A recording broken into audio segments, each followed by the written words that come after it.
ပါအောင်ဘာတန်တွေအော်နေတာလည်းမသိဘူးအတန်နဲ့ကြီးနဲ့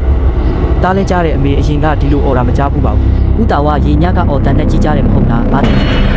အေးကြတယ်ကွာဟိုကောင်းပြက်တောင်ဘက်ကစအော်ပြီးရွာဘက်ရောက်လာတာရွာပေါ်မှာအော်သွားတာကြေကြီးပဲကြောက်တောင်ရွာသားတွေဟာအေးရမအတန်နဲ့ကြီးများပေါ်လာလို့မလားလို့နားဆင်ရင်းအိယာဝင်ခဲ့ကြတယ်ည10နာရီလောက်မြေပြင်းတွေတိုက်လာပြီးနောက်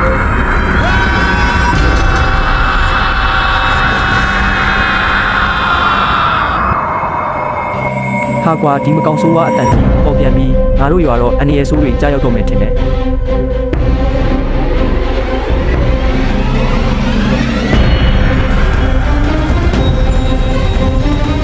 ဘိုးလူဖေးဒီအော်တန်နဲ့ကြီးကိစ္စဘယ်လိုလုပ်ကြမလဲအေးဒီတန်ကခေါင်းပြက်တောင်ဘက်ကစအော်လာဆိုတော့အဲ့ဒီဘက်ကိုသွားကြည့်ကောင်းမလားလို့ဒီကောင်းပြက်တောင်ဝင်းကျင်ကကျွန်တော်တို့အမြဲအရောက်နေတာပဲလေဘာကောင်းမှမရှိဘူးအေးဘာဖြစ်ကွာဒီညထပ်ပေါ်ရင်တော့ငါတို့လုပ်စရာရှိတာလေရွာသားတွေဟာဒီညတော့အော်တန်နဲ့ကြီးရဲ့တည့်ခံပြီးပေါ်ထုတ်နေတယ်ညဘက်ရွာလဲဇရက်မှာစောင့်ကြည့်ကြတယ်ဟေးဘယ်သူမှမအိပ်ရဘူးနော်အိတ်တဲ့ကောင်ရင်နဲ့လောင်းမယ်ကိုလုံးရေခွေးတွေကဥလိုက်ကြတာစက်တိပါထားတယ်အေးဟိုအော်တန်ကြီးပေါ်လာတော့မယ်ထင်တယ်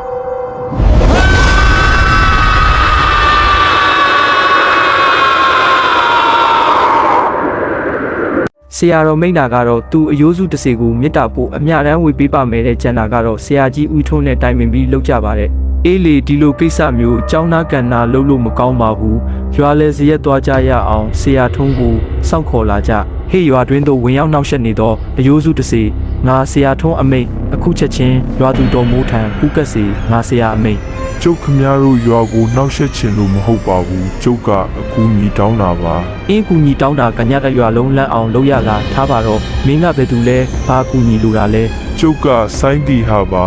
လွန်ခဲ့တဲ့နှစ်ပေါင်းများစွာကကျုပ်ဒီရွာနာမှာတည်ခဲ့တယ်လေတိုက်လာရင်ကျုပ်ခေါင်းအရန်ကြိုက်လာလို့အော်မိတာပါကျုပ်မခံနိုင်လို့အော်ရင်းနဲ့ရွာဘက်အကူအညီတောင်းမိတာပါမင်းကတေတာနှစ်ပေါင်းများစွာကြာပြီဆိုပြီးအခုမှဘာဖြစ်လို့လာအောင်နေတာလဲကျုပ်ကတေပြီးကလေးကအဝေးကြီးကိုရောက်သွားခဲ့တာကျုပ်ခေါင်းကြိုက်တိုင်းကျုပ်ခန္ဓာကိုယ်ကိုလိုက်ရှာခဲ့တာအခုမှတွေ့တယ်ကျုပ်ကိုကူညီပါကျုပ်ခန္ဓာကိုယ်ကိုရှာပြီးဖယ်ရှားပေးအားလေရီတိုက်လို့ကျုပ်ခေါင်းကြိုက်လာပြီိတ်ထွက်မသွားနဲ့မင်းအကြောင်းပြည့်စုံအောင်ပြောသွားအောင်ဒေါ်မိုးလဲကျသွားပြီးထွက်သွားပြီးနဲ့တူတယ်ဆရာထုံးရီပြန်ခေါ်ပါအောင်ကျုပ်တို့ပြည့်ပြည့်စုံစုံတိမှဖြစ်တယ်အယိုးစုတစ်စီကတော့ဆရာထုံးခေါ်ပြီးမဲ့ပြန်မလာတော့ဘူးသူ့အယိုးတွေကိုဘယ်မှလို့ပြောမသွားတော့ငါတို့ကဘလို့တေချိုပေးရမလဲရွာသားတွေကတော့အကြောင်းရင်းကိုသိရပေမဲ့ဖြေရှင်းဖို့ခက်နေကြတာပေါ့အေးသူ့တန်ကခေါင်းပြက်တောင်နာကလာတယ်ဆိုတော့အဲ့ဒီတောင်နာတစ်ဝိုက်ရှာကြတာပေါ့သူပြောသွားတာလေပြင်းတိုက်တိုင်းခေါင်းကိုက်တယ်တဲ့ဒါကြောင့်သူ့ခန္ဓာကတစ်ပင်ပေါ်မှာဖြစ်ဖို့များတယ်ဒီလိုနဲ့ရွာသားတွေဟာခေါင်းပြက်တောင်နှဝိုက်မှာတောနှင်းရှာကြတာပေါ့ငါတို့ရှာတာနေရာစုံနေပြီးဒီနားမှာကကြောက်သားတွေများရှိတာမဟုတ်ဘူးဟိုခေါင်းပြက်တောင်ပေါ်ကတစ်ပင်ကြီးကရောမဖြစ်နိုင်ဘူးလားဒီတစ်ပင်ကတော့မဖြစ်နိုင်ပါဘူးကွာဒီကြောက်တောင်ကဒီလောက်မဆောက်တာဘသူကအပေါ်တက်ပြီးသိမှလဲဟုတ်တယ်ဒီခေါင်းပြက်တောင်ပေါ်ငါတက်ဘသူမှမတက်နိုင်ဘူးပြီးတော့တစ်ပင်ကလည်းအမြင့်ကြီးဘသူတက်နိုင်မှာလဲသူတို့အဖွဲ့ဟာတနေကုန်ရှာပေမဲ့ဘလို့မှမတွေ့တာနဲ့လက်လျှော်ပြီးပြန်ခဲ့ကြတယ်ညဘက်ရောက်တော့အယိုးစုလက်စီဟာအော်မြဲအော်လျက်ပါပဲဘိုးတက်ရှိရေဘိုးတက်ရှိအေးဘသူတွေလဲဟဲ့ကျွန်တော်တို့ပါတောက်ရပါအေးအိမ်ထဲဝင်ခဲ့လေကွာအဖိုးလဲအော်တန်နဲ့ကြီးရဲ့အကြောင်းကြားမှာပဲဒီလိုအင်းမင်းတို့ပြောတာနားထောင်ပြီးတော့ငါဟိုးရင်တုန်းကတို့ဖိုးတွေပြောခဲ့ဘူးတဲ့ရာဇဝင်လေးတစ်ခုမှတ်မိသေးတယ်ဒါနဲ့ညာတိုက်ဆိုင်နေတာမသိဘူးဟိုးအရင်နှစ်ပေါင်း100ကျော်200လောက်တုန်းကဒီနယ်မှာရှမ်းရွာလေးတစ်ခုရှိခဲ့တယ်တဲ့ဒီရွာကစိုင်းတီဟာဆိုတဲ့လူငယ်လေးဟာတောထဲမှာဆေးမြစ်ဆေးရွက်တွေရှာပြီးအသက်မွေးတယ်တနေ့သူတော်တဲ့ကိုထွက်လာတော့ရေတပန်းသီးတွေအများကြီးပါလားတက်ကောက်ပြီးစားလိုက်အောင်မယ်ချိုးလိုက်တာဟာဟိုမှာဝက်ကြီးတစ်ကောင်ပြန်လာပါလားအံ့ဩစရာပဲပြန်လာတဲ့ဝက်ကြီးဟာပတ်ဆက်သေးကပထမတစ်လုံးကိုထွေးထုတ်ပြီးတော့ရေတပန်းသီးတွေကိုကောက်စားနေတယ်လေကွယ်အင်းဝက်ကြီးတော့ဒီပထမကြောင့်ပြန်နိုင်တာဖြစ်မယ်ဒီပထမကိုရအောင်ကြံမရမယ်စိုင်းတီဟာရေတပန်းသီးတွေကိုဝက်ကြီးစီပြစ်ကျွေးရင်းနဲ့တဖြည်းဖြည်းအဝေးကိုပြစ်ထုတ်လိုက်တယ်ဝက်ကြီးတော့တပန်းစားရင်းနဲ့အဝေးကိုတော့တောက်နေပြီ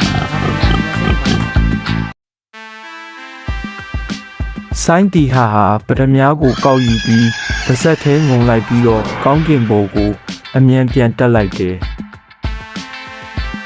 ငါပြန်နေပြီပေါ့ငါပြန်နိုင်ပြီဟာဟာ သူဟာပထမမျက်ရှင်အစွမ်းနဲ့မိုးပေါ်ပြန်နိုင်တော့အယမ်းပျော်ရွှင်သွားတယ်သူ့မှာမိဘဆွေမျိုးလည်းမရှိတော့သူဟာနေရအနှံ့ကိုပြန်တန်းပြီးသွားလာနေတော့တယ် ဟာဟိုအောက်မှာဟော်နန်းကြီးပါလားစော်ဘွားကြီးရဲ့သမီးဟာအရန်လာလို့တပင်တိုင်နဲ့ထားရကြတယ်ငါစင်းကြည့်အောင်မ ရှင်ဘသူလဲဒီအပေါ်ကိုဘလို့ရောက်လာတာလဲ တပင်တိုင်မင်းသမီးလေးဟာအဆောင်ချက်တွေအများကြီးရှိနေတဲ့တပင်တိုင်နှန်းကသူ့အခန်းကိုရောက်လာတဲ့လူလင်ပြူကိုအံ့ဩတကြီးဖြစ်နေခဲ့တယ်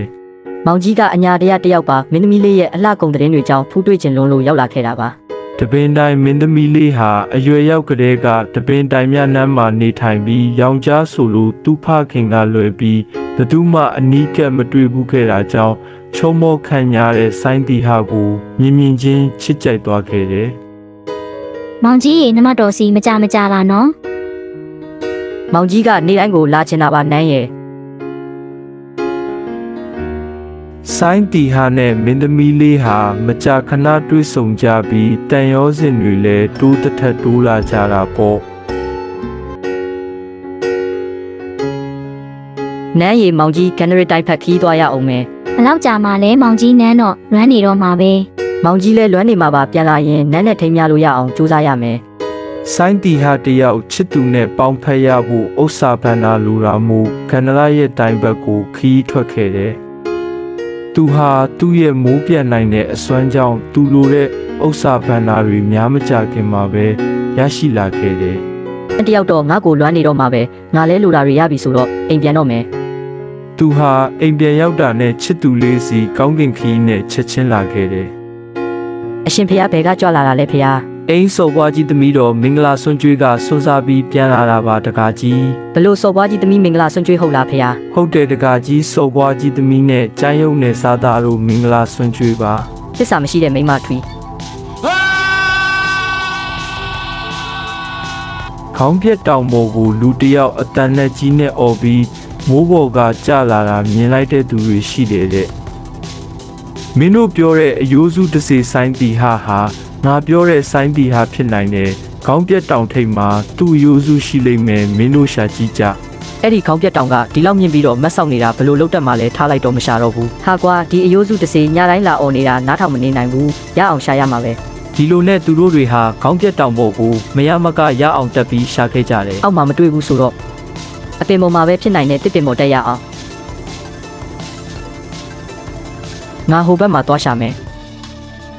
တွေ့ပြီးအယိုးကောင်းကတစ်ပင်ကြားတဲ့မြုပ်နေပါလားဒါကြောင့်လေးတိုက်တိုင်းတစ်ပင်ရိပ်လို့ကောင်းကြိုက်ပြီးអော်နေတာကိုဒါကိုဖော်ပြီးအောက်တယ်သွားရအောင် သူတို့အဖွဲ့ဟာအယိုးစုတစ်စေရဲ့ခေါင်းခုန်ကြီးကိုတောင်ချေမှတကြိုပေးခဲ့တယ်ဒီအချိန်ကစပြီးအယိုးစုတစ်စေရဲ့အော်တန်ကြီးကိုဘယ်တော့မှမကြားရတော့ဘူး